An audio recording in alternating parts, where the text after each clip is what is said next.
Assalamualaikum warahmatullahi wabarakatuh. Di sini saya akan menjelaskan mengenai materi pada pertemuan pertama, yaitu evolusi perancangan dan perbaikan proses. Yang pertama, terdapat urgensi perancangan dan perbaikan proses. Terdapat 5 enabler proses, yaitu pemilik proses, pelaku proses, perancangan proses, metrik proses, dan infrastruktur proses. Setelah itu terdapat siklus untuk pengelolaan proses, yaitu yang pertama adalah plan, proses dirancang dan didokumentasikan. Yang kedua terdapat do, yaitu proses dijalankan. Yang ketiga check, yaitu membandingkan perencanaan dan realisasi pelaksanaan. Yang keempat action, kembangkan rencana tindakan dengan mencari sumber masalah. Nah, langkah-langkah ini biasanya disebut dengan siklus PDCA, plan, do, check, and action. Berikutnya, terdapat pendekatan dalam perancangan dan perbaikan proses. Terdapat level mikro dan level makro. Nah, level makro berfokus pada kinerja bisnis secara keseluruhan atau orientasi pasar dengan menselaraskan strategi, organisasi, dan SDM untuk mencapai tujuan organisasi. Di sini contohnya terdapat Business Process Reengineering dan juga Balance Scorecard. Setelah itu ada level mikro. Level mikro berfokus pada perbaikan cara kerja, metode kerja, atau optimasi stasiun kerja. Contohnya terdapat rancangan dan perbaikan stasiun kerja, serta peta kontrol statistik. Hasil kombinasi dari kedua level tersebut menghasilkan sebuah metode, yaitu Business Process Management atau BPM. Berikutnya kita masuk ke dalam tradisi dalam perancangan perbaikan proses. Terdapat 3 tradisi, yaitu tradisi manajemen, tradisi teknologi informasi, dan tradisi teknik industri dan quality control. Yang pertama merupakan tradisi manajemen. Tradisi ini berfokus pada level mikro dan pada membangun keunggulan kompetitif, penyelarasan strategi, dan integrasi tujuan ke dalam proses. Metode yang digunakan pada tradisi ini terdapat performance improvement, PPM, proses framework, dan lain sebagainya. Yang kedua, terdapat tradisi teknologi informasi. Tradisi ini berada pada level makro dan mikro, yang berfokus pada analisis data dan informasi yang meningkatkan kecepatan proses dan membangun keunggulan kompetitif. Metode yang digunakan pada tradisi ini terdapat BPMN, atau disebut Business Process Modeling Notation, lalu Business Process Modeling Tool, ERP, dan lain sebagainya. Yang terakhir terdapat tradisi teknik industri dan quality control. Tradisi ini berada pada level mikro dan berfokus pada efisiensi proses dalam mencapai output.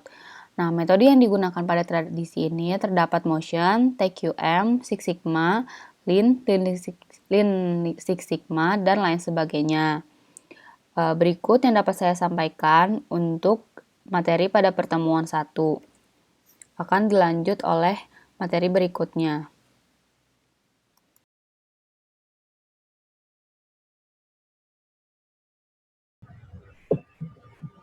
Bahasan selanjutnya adalah proses sebagai sebuah sistem yang terintegrasi.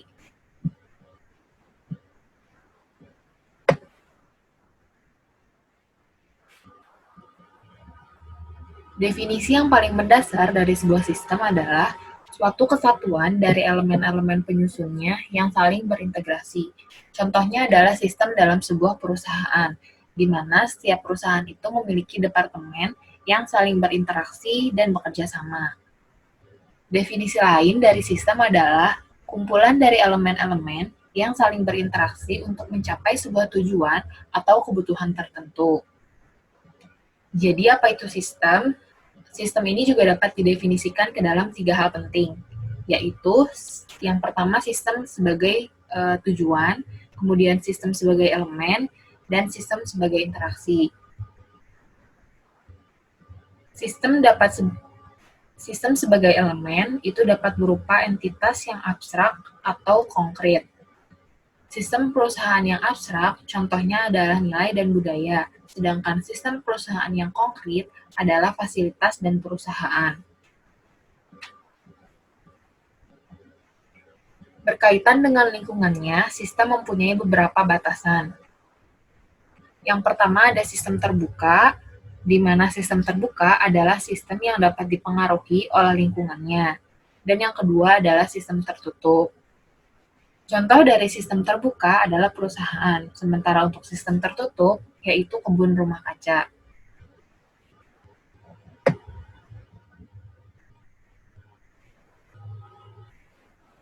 Selanjutnya ada model struktur sistem. Sebuah sistem memiliki hierarki. Ke bawah, dia disebut dengan subsistem, di mana sistem memiliki sistem lagi yang lebih kecil. Contohnya, dalam sebuah sistem perusahaan ada sistem departemen. Untuk sistem ke atas disebut dengan suprasistem, di mana dalam sebuah sistem ada sistem yang lebih besar lagi. Contohnya adalah di atas sistem sebuah perusahaan ada sistem industri. Dalam sebuah sistem terdapat dinamika, yaitu interaksi elemen sistem. Nah, dalam interaksi elemen sistem ini ada interaksi yang saling berkaitan antara people, energy, information, material, dan infrastruktur. Selanjutnya ada pendekatan dan berpikir sistem. Pengertian dari pendekatan dan berpikir sistem itu sendiri adalah tanpa adanya suatu koordinasi atau interaksi, maka elemen-elemen suatu sistem akan terpisah atau disintegrasi menjadi sistem yang lebih kecil. Jadi tanpa adanya suatu sistem yang saling berkoordinasi, jika dibiarkan berjalan dengan masing-masing, hasilnya juga tidak akan optimal. Nah, dalam pendekatan dan berpikir sistem ini dikelompokkan menjadi perilaku sistem dan pendekatan sistem. Perilaku sistem ini digambarkan dengan 3 hal. Yang pertama ada react, respond, dan act. Untuk react ini merupakan tindakan secara spontan, sedangkan respon adalah mempertimbangkan aksi terbaik berdasarkan aturan. Sedangkan untuk act adalah tindakan terencana dan antisipasi sebelum masalah terjadi. Selanjutnya ada pendekatan sistem. Pendekatan sistem ini merupakan upaya dalam pemecahan masalah berdasarkan karakteristik sistem, yaitu menyeluruh atau kesatuan komprehensif untuk menghasilkan tindakan yang responsif atau antisipatif. Nah, pendekatan sistem ini dikelompokkan menjadi 2, ada analisis dan modeling. Untuk analisis sendiri, ini digambarkan dengan sistem behavior atau perilaku sistem, ada change state, ada dynamic, ada cause and effect, dan lain sebagainya. Sedangkan modeling ini digambarkan dengan sistem representation. Ada elemen, struktur, interaction, state, dan function.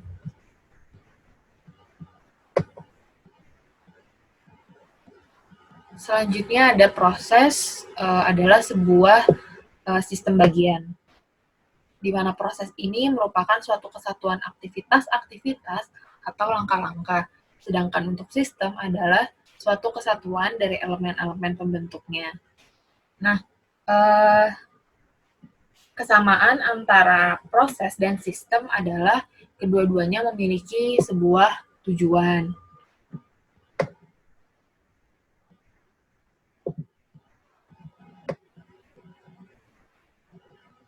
Proses adalah sebuah sistem bagian. Jadi untuk merancang sebuah sistem ini juga ada beberapa hal yang perlu diperhatikan. Yang pertama ada merancang proses. Untuk merancang proses juga dibutuhkan beberapa perencanaan seperti tujuan, kemudian kesempatan yang ada, kemudian kebutuhan stakeholder-nya seperti apa, dan kriteria hasil rancangan juga seperti apa. Nah, setelah merancang sistem, kemudian dibutuhkan detail rancangan. Nah, setelah detail rancangan, tahap akhir ada validasi dan verifikasi hasil rancangan proses.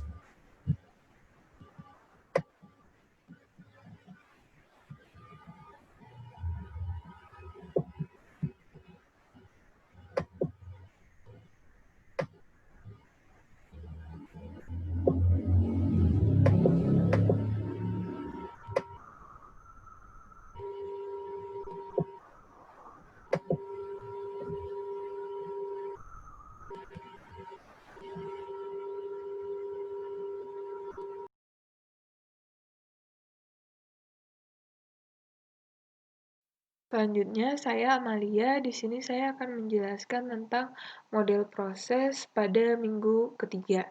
Jadi yang pertama itu, apa itu model? Model itu merupakan hasil pemikiran atau pemahaman atau sekedar hanya representasi tertentu. Jenis-jenis model itu ada 4. Ada model fisik yang contohnya prototype, ada maket, lalu ada model skematik, contohnya ada model peta, model grafik, model diagram, dan penggambaran, dan ada model verbal yang contohnya naskah, skrip, dan teks, dan terakhir ada model matematis. Lalu selanjutnya, apa sih yang dimaksud dengan proses? Proses itu merupakan serangkaian aktivitas yang merubah input menjadi output untuk mencapai tujuan yang diinginkan customer. Contohnya, kita bisa lihat di sini. Yang pertama itu ada aspek eksternal yang mencakup input. Nah, dari input itu akan diolah atau diproses dengan aspek internal yang mencakup material, mesin, metode, dan sistem yang saling berkaitan yang akan menghasilkan value atau hasil sesuai dengan pelanggan inginkan. Nah, selanjutnya apa sih manfaat dari model proses itu? Manfaat-manfaatnya itu seperti ada dokumentasi proses, asesmen kinerja proses, estimasi biaya proses, evaluasi trade-off dalam proses, pemahaman tentang proses, seperti perbaikan proses, analisis tindakan risiko, pengolahan biaya proses, seperti itu. Nah, di sini ada contoh kerangka model proses. Yang pertama itu ada B1. B1 itu mencakup aspek eksternal dan aspek internal. Contohnya seperti input yang dibutuhkan atau output yang dibutuhkan, serta sumber daya yang digunakan proses, dan otoritas dan tanggung jawab dalam proses. Lalu di sini ada B2, yaitu interaksi antar elemen proses serta interaksi dengan sumber sistem di atasnya. Contohnya itu seperti tahapan atau aktivitas, dan interaksi antar tahapan. Lalu, selanjutnya ada yang namanya B3, yaitu ukuran dan kriteria bagi status dan dinamika proses. Di sini itu mencakup seperti pengukuran untuk monitoring dan kontrol, indikator kinerja efektivitas proses, resiko dan peluang pada proses, seperti itu. Dan yang terakhir ada yang namanya B4, yaitu adaptasi dan perubahan proses. Contohnya itu evaluasi dan perubahan proses, dan perbaikan proses.